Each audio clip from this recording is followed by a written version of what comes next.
मसीह यीशु में आप सबकी सलामती हो। खुदा का शुक्र अदा करते हैं कि हमारा खुदा हमें रोज़ बरोज़ नई नई नेमतें बरकतें बख्शिशें देता है। खुदा उनके खादिम रेवरेंड सैमसन गिल का सलाम आप सब तक पहुँचे। हमारे लिए खुदा उनके पाक और बाबरकत कलाम में से रूहानी खुराक मुकद्दस मत्ती की मार्फत लिखा गया अंजीली बयान और उसका पहला बाब उसकी 21 आयत से लेकर 23 आयत तक हम खुदा उनके पाक कलाम में से पढ़ेंगे।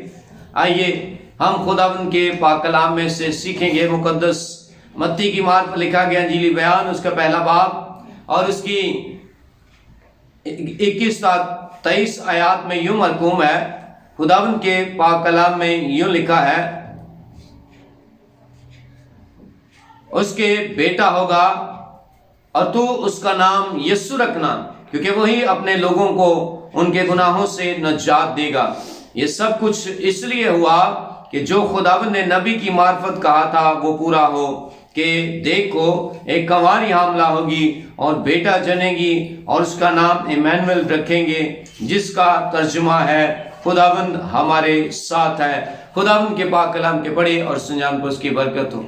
मेरे अज़ीज़ों, आप जानते हैं क्रिसमस के अयाम चल रहे हैं और इस कीमती वक्त के अंदर हम देखते हैं कि ज़माना जदीद के अंदर बहुत सी ऐसी बातें हैं जो कलाम अक़दस के मुताबिक पूरी होती चली जाती हैं।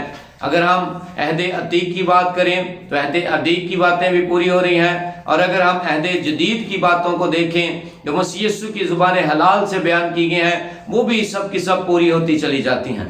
इसलिए मेरे अजीजों, हम देखते हैं दुनियावी तौर पर खुदावंद के बंदा हज़रत यूसुफ की तरफ, जिन्होंने मुकद्दसा मरियम को अपने यहाँ लाने से वो डरते थे, क्योंकि वो एक ऐसी सिचुएशन पैदा हो चुकी थी कि उनकी बीवी जिनसे उनकी मंगनी हुई थी उनके इकट्ठा होने से पहले ही मसीह यीशु की पैदाइश का दिन करीब आने लगा और वो हामला पाई गई। तो खुदा का बंदा हज़रत यूसुफ सोच रहा था कि कहीं ऐसा ना हो कि मैं इसे ब्याह कर ले आऊं और मैं बदनाम हो जाऊं। लेकिन मेरे अज़ीज़ों, खुदा उनके पाक कलाम में अगर हम गौर से देखें तो इस बाब के सियाक़ो सबाब के अंदर जाएं तो हमें नजर आता है यीशु मसीह की पैदाइश के बारे में, और लिखा हुआ है कि जब मुकद्दसा मरियम की मंगनी जो है यूसुफ के साथ हो गई तो उनके इकट्ठा होने से पहले वो रूहुल कुद्स के कुदरत से हामला पाई गई। बस उसके शौहर यूसुफ ने जो रास्तबाज था और उसे बदनाम करना नहीं चाहता था, उसे चुपके से छोड़ देने का इरादा किया। और जब उसने इरादा किया तो ये इरादा उस शख्स का था जो ज़मीनी तौर पर रहते हुए अपने प्लानिंग के मुताबिक कि मैं अपनी बीवी को बदनाम नहीं करना चाहता, मैं अपने ऊपर बदनामी नहीं लेना चाहता, तो मेरे अज़ीज़ों उसने फैसला किया कि मैं मुकद्दसा मरियम को छोड़ दूंगा। पर खुदा का कलाम कहता है कि ये प्लानिंग यूसुफ की थी, खुदा की नहीं थी। इसलिए खुदावंद ने क्या किया, अपने फरिश्ता को भेजकर उससे ये मैसेज दिया। और खुदा का कलाम कहता है कि जब वो अभी सोच ही रहा था और रात को वो सो गया तो फिर क्या हुआ, हम देखते हैं 20वीं आयत के अंदर लिखा है, वो इन बातों को सोच ही रहा था कि खुदावंद के फरिश्ता ने उसे ख्वाब में दिखाई देकर कहा कि ऐ यूसुफ इब्ने दाऊद, अपनी बीवी मरियम को अपने यहाँ ले आने से ना डर, क्योंकि जो उसके पेट में है वो रूहुल कुद्स की कुदरत से है। उसके बेटा होगा और तू उसका नाम क्या रखना, यीशु रखना, क्योंकि वही अपने लोगों को उनके गुनाहों से नजात बख्शेगा। हालेलुया। मेरे अज़ीज़ों, इस बात का जानना जरूरी है कि गुनाह, अगर हम अहद अतीक के अंदर चलते हैं तो हमें वहां से नजर आता है कि गुनाह की इब्तिदा कहां से होती है। गुनाह की इब्तिदा हमें अदन से नजर आती है, जब खुदा ने आदम और हवा को अदन के अंदर रखा ताकि वो खुदावंद की उन तमाम नेमतों को जो खुदा ने उन्हें दी हैं उससे महजूज हो सकें और खुदा के नाम की बड़ाई कर सकें, उसकी शुक्रगुजारी कर सकें। तो मेरे अज़ीज़ों, खुदा के कलाम के मुताबिक हम देखते हैं कि खुदावंद ने आदम और हवा को ब्लेस किया और उन्हें मारूसी बरकत देकर उस अदन के अंदर रखा। और खुदा का कलाम कहता है कि जब उन्हें अदन के अंदर रखा गया तो खुदा ने उन्हें ब्लेस किया और कहा, बढ़ो, फलो और जमीन को मामूरो महकूम करो। तो खुदा का कलाम कहता है कि खुदा ने उन्हें जब ब्लेस किया, खुदा ने उन्हें बरकत दी, तो उन्हीं का मुखालिफ, उन्हीं का दुश्मन इबलीस हवा के पास आया, यानी हम सब की माँ अम्मा हवा के पास आया और उससे आकर कहता है कि क्या तुम्हें सब दरख्तों का फल खाना मना है? तो वो क्या फरमाती हैं? उन्होंने कहा नहीं, बल्कि खुदावन ने कहा है कि ये जो दरख्त है, ये बाग के दरमियान वाला जो दरख्त है, इसका फल खाना हमें मना है। तो मेरे चीज़ों, खुदा के कलाम के मुताबिक हम देखते हैं इब्लीस कहता है कि तुम इस फल को जब खाओगे तो तुम्हारी आंखें खुल जाएंगी, तुम खुदा की मानद बन जाओगे। अगर वहां पर उस ब्लेसिंग को, जो मारूसी ब्लेसिंग हवा को दी गई थी, अगर वो उसको पहचान जाती तो मेरा ख्याल है वो इस गुनाह को सरजद ना दे सकती। लेकिन मेरे अजीजों, खुदा का कलाम कहता है गुनाह सरजद कब हुआ? जब उसके अंदर ये ख्वाहिश पैदा हो गई कि मेरी अकल, मेरा फहम, मेरी दनाई कैसी हो जाएगी? खुदा की मानद हो जाएगी। लेकिन उसको पता नहीं है कि वो पहले ही खुदा की मानद है। इसलिए खुदा का कलाम कहता है कि उसने वो गलती की और आदम को लाकर वो फल दिया, और ये गुनाह इसी तरह जमीन पर चलते चलते चलते आ गया।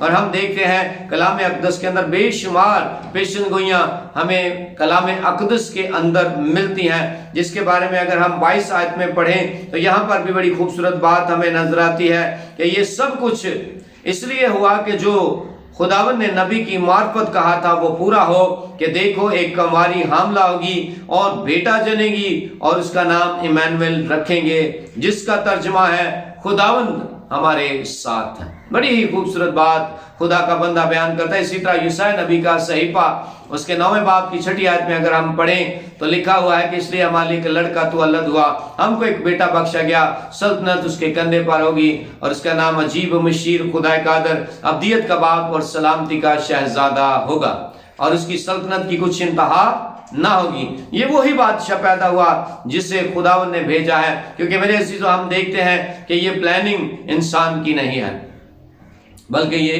खुदा ताला की प्लानिंग है ताकि वो बनी नौ इंसान को बचा सके, आदम को बचा सके और उनके गुनाहों से उन्हें रहाई दे सके। ज़मीनी तौर पर अगर हम देखें तो खुदा ने अपने बंदा मूसा के वसीला से अपनी कौम बनी इस्राइल को नजात बख्शी। किससे? फिरौन से, मिस्र से नजात बख्शी। और फिर हम देखते हैं कि जब मूसा उनके दरमियान में पैदा हुआ तो खुदा ने उसे सरफराज करना शुरू कर दिया। खुदा ने उसे ब्लेस किया और ब्लेस करना शुरू किया। तो फिर हम देखते हैं कि उससे अपनी कौम का एहसास उसके अंदर पैदा हो गया, और जब एहसास उसके अंदर पैदा हुआ तो फिर हम देखते हैं कि उसने 2 शख्स जो लड़ रहे थे, और एक मिस्री जो था वो उस इस्राएली को मार रहा था, तो उसने उसे पकड़कर मारा, इवन के उससे कत्ल कर दिया मिस्री को। तो फिर हम देखते हैं कि जब मिस्री को मार दिया और उसे रेत में दबा दिया, और खुदा का कलाम बयान करता है थोड़े दिनों के बाद 2 इस्राएली आपस में लड़ रहे थे, और जब वो लड़ रहे थे तो मूसा ने उनको मना किया, उनको कहा तुम तो आपस में भाई भाई हो, क्यों लड़ते हो? तो खुदा का कलाम कहता है कि उन्होंने उस पर इल्जाम लगाया, क्या तो हमें भी मार डालना चाहता है जिस तरह उस मिस्री को मार डाला? तो मेरे अजीजों, फिर हम देखते हैं कि वो डरते हुए वहां से निकल गया, और चलते चलते चलते चलते वो एक ऐसे इलाका में पहुंचा जहां पर खुदा का पहाड़ था।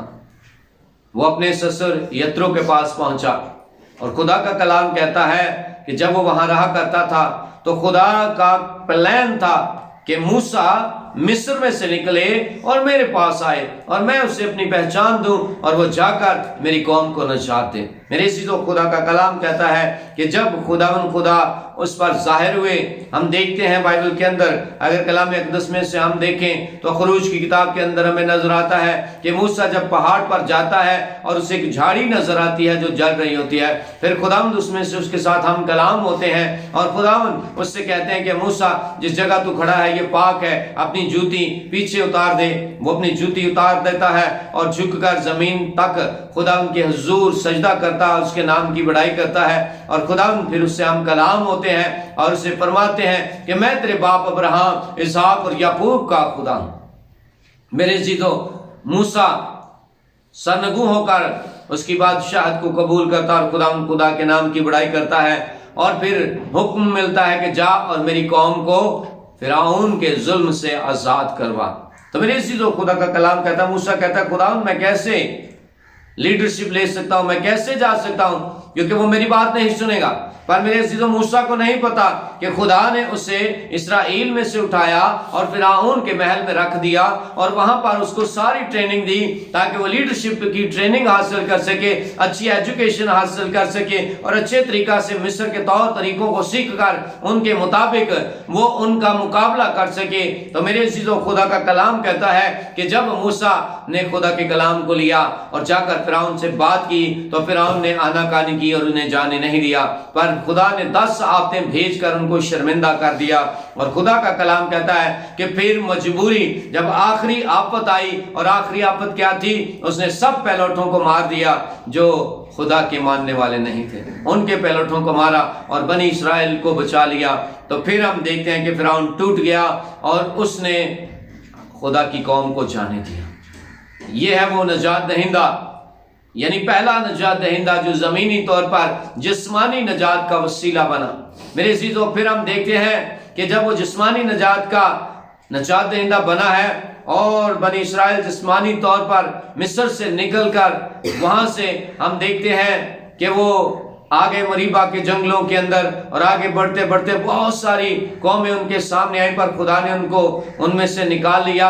हम देखते हैं कि फिर वहां पर बनी इस्राएल जो है वो खुदा के कलाम से मुनहरफ भी हो जाती है, मूसा के साथ लड़ना शुरू कर देती है। वो कहती है हम मिस्र में अच्छे थे क्योंकि वहां पर हमें खाने पीने को मिलता था, हमारे पास फरावानी से रोटी थी, फरावानी से पानी था, तो हमें मरने के लिए यहाँ ले आए। तो मेरे अजीजों ये वो लोग थे जो मेंटली तौर पर गुलाम थे, अभी उनको नजात के काम की समझ नहीं आई थी।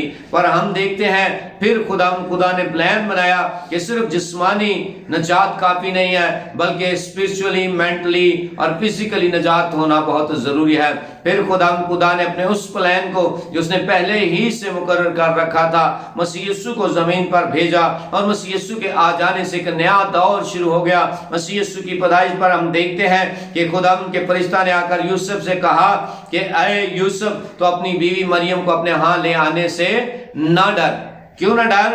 क्योंकि लिखा हुआ है वाज़ेह तौर पर, हम इस बात को देखेंगे खुदा के पाक कलाम में से, खुदा के पाक कलाम में लिखा है कि अपनी बीवी मरियम को अपने यहाँ ले आने से ना डर, क्योंकि जो उसके पेट में है वो रूहुल कुद्स की कुदरत से है और उसके बेटा होगा और तू उसका नाम क्या रखना? यीशु रखना। सो मेरे अजीजों खुदा का कलाम बयान करता है कि खुदा ने यीशु मसीह खुदा उनके वसीला से हम सबों के लिए पहले ही इंतजाम कर रखा है कि हम मेंटली तौर पर, फिजिकली तौर पर, स्पिरिचुअली तौर पर आज़ाद हो सके। हमारा खुदा चाहता है कि हम रूहानी गुलामी में ना रहें, ज़हनी गुलामी में ना रहें, क्योंकि हम जिस्मानी गुलामी से भी आज़ाद हैं। और खुदा ने हमें खूबसूरत मुल्क पाकिस्तान दिया है जिसमें हम रहकर अपने खुदा उनके नाम की बड़ाई करते हैं। तो मेरे अजीजों जब खुदा ने हमें फिजिकली तौर पर आज़ाद किया है तो हमें मेंटली और स्पिरिचुअली तौर पर भी आज़ाद होना अशद ज़रूरी है, क्योंकि जब तक हम मेंटली तौर पर प्रिपेयर नहीं होंगे हम नजात के काम को रिसीव नहीं कर सकते, हम उसके कलाम को रिसीव नहीं कर सकते। क्योंकि मूसा मेंटली तौर पर आज़ाद हो गया और स्पिरिचुअली तौर पर भी आज़ाद हो गया और उसने इस आज़ादी को कबूल कर लिया। सो मेरे अजीजों खुदा की बरकत उसके साथ साथ रही। आज अगर आप आज़ाद होना चाहते हैं, आज अगर आप आज़ादी पाना चाहते हैं तो ज़रूर है कि अपने गुनाहों का इकरार करें, क्योंकि मेरे अजीजों खुदावंद के वक्त का कोई पता नहीं। अगर हम देखें मुकद्दस पत्रस के खत के अंदर लिखा है कि खुदावंद का दिन चोर की तरह आ जाएगा, किसी को नहीं पता किस वक्त यीशु मसीह आ जाए। पहली आमद जो है वो सलामती की आमद है, जिसमें यीशु मसीह चरनी में आए और सितारे ने राह दिखाया, मजूसी आ गए, अयाली आ गए और बहुत सारे लोगों ने मसीह यीशु को वेलकम किया। तो मेरे अजीजों खुदा का कलाम कहता है कि जो पहली आमद है वो आमदे सलामती है। आमदे सलामती गुजर चुकी, अब मसीह चरनी में नहीं आएगा। अब मसीह के आने के लिए अगर हम देखें खुदा के बंदा पालूस रसूल का खत थस्सलुनीकियों की कलीसिया के नाम, तो उसके 4 बाब की 13 आयत के अंदर हमें नजर आता है, 4 बाब के में अंदर लिखा हुआ है कि खुदावंद मुकर्रब फरिश्ता के ललकार और नरसिंगे के पुकार के साथ नीचे उतराएगा। पहले तो वो जो मसीह में मुए हैं जी उठेंगे, उसके बाद हम जो अगर बाकी जिंदा हुए तो उड़कर बादलों में उसका इस्तकबाल करेंगे। अब जो आमद होनी है वो जलाली आमद होनी है। अब जो यीशु मसीह की आमद होगी वो फरिश्तगान के साथ होगी, एक बहुत बड़ी फरिश्तों की गिरोह आएगी। जिस तरह यीशु मसीह की पैदाइश पर हम देखते हैं, अभी खुदा उनके पाक कलाम में से हमने मत्ती की अंजील में से पढ़ा और मरकस की अंजील के अंदर भी इस बात की गवाही है, और लूका इस बात को बड़ी ही खूबसूरती से बयान करते हैं खुदा उनके पाक कलाम में से दूसरे बाब में से। तो खुदा उनके कलाम में लिखा हुआ है कि जब अय्याली भेड़ बकरियां चरा रहे थे तो खुदा उनका फरिश्ता उनके पास आ खड़ा हुआ और उसने आकर कहा कि डरो मत, देखो मैं तुम्हें बड़ी खुशी की बशारत देता हूं। आज दाऊद के शहर में तुम्हारे लिए एक मुनज्जी पैदा हुआ है, यानी मसीह खुदावन, और उसका तुम्हारे लिए निशान क्या होगा? तुम एक बच्चे को कपड़े में लिपटा चरनी में पड़ा हुआ पाओगे। और लिखा है कि जब उस फरिश्ता ने यह पैगाम दिया तो जैसे ही वो आसमान पर उठता है उसके साथ एक बहुत बड़ी आसमानी गिरोह खुदा की हमद करती हुई और ये कहते हुए जाहिर हुई कि आल में बाला पर खुदा की तमजीद और जमीन पर उन आदमियों में जिनसे वो राजी है सुलह। तो मेरे अजीजों, हमारा खुदा सुलह सलामती का शहजादा है। इसी तरह यूसुफ भी अपने सहीफा के अंदर बयान करते हैं, 9 बाब की 6 आयत के अंदर अगर हम देखें तो वहां पर लिखा हुआ है, इसलिए हमारे लिए एक लड़का तो अल्लाह द्वारा हमको एक बेटा बख्शा गया, सल्तनत उसके कंधे पर होगी और उसका नाम अजीब मशीर खुदा कादर अब्दियत का बाप और सलामती का शहजादा होगा और उसकी सल्तनत की कुछ इंतहा ना होगी। सो मेरे अजीजों, इस बात पर गौर करना है, क्या हम आमदे सलामती में ही अभी मूव कर रहे हैं या आमदे सानी के लिए भी हमें तैयार होना है? सो मेरे अजीजों, हमें आमदे सानी के खुशियां जो मना रहे हैं इसमें हमें बार बार याद रखना है कि हमने आमदे सानी के लिए भी तैयारी करनी है। इसलिए मेरे अजीजों, हमें बेदार होना होगा, हमें तैयार होना होगा, क्योंकि हमारा मसीह जल्द आने वाला है। मुझे नहीं पता वो किस वक्त आ जाए, आज रात शायद आ जाए, हो सकता है कल सुबह आ जाए, हो सकता है 1 महीने बाद, 1 साल बाद, 2 साल, 5 साल, 10 बाद, या 20 साल बाद, या 30 साल, 50 साल बाद, मुझे नहीं पता।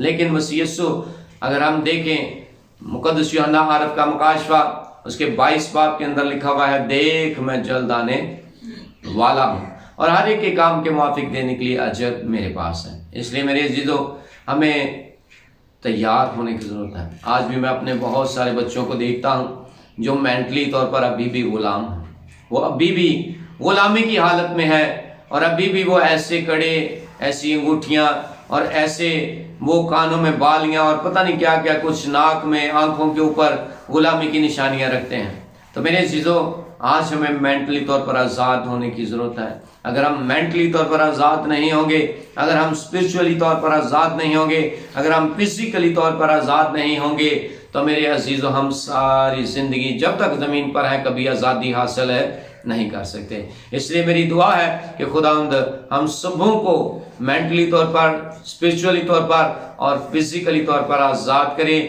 ताकि हम आमदे सानी के लिए तैयार हो जाएं, अपने लिए, अपने घराने के लिए बरकत का बायस बने, अपने अजीज़ों अकारब को तैयार और बेदार करें कि वो हर तरह की बदी और गुनाह से बचें और खुदा के नाम की बढ़ाई के लिए तैयार हों। आए हम अपने सिरों को झुकाएंगे और दुआ करेंगे।